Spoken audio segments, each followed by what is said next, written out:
अस्सलाम वालेकुम all friends. आज हम आपके साथ शेयर करेंगे Pakistani novelist Mohammad Ali Bandial's I dream of rain selected for Emirates LitFest 2023।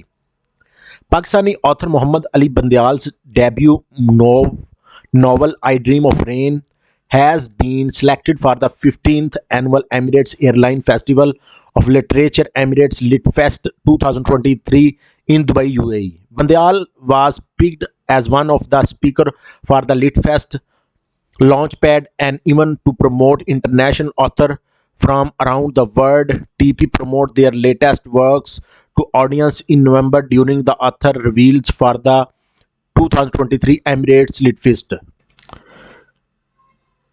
Mohammad Ali बंदियाल्स,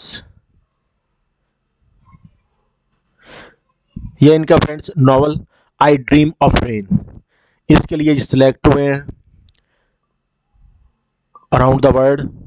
तो फ्रेंड्स उम्मीद करते हैं ये इन्फॉर्मेशन आपके लिए इंतहाई अहम होगी। इस तरह की मज़ीद मालूमाती और इन्फॉर्मेटिव वीडियोस हासिल करने के लिए हमारे चैनल को लाइक एंड सब्सक्राइब कर दीजिए। थैंक्स एंड अल्लाह हाफिज़।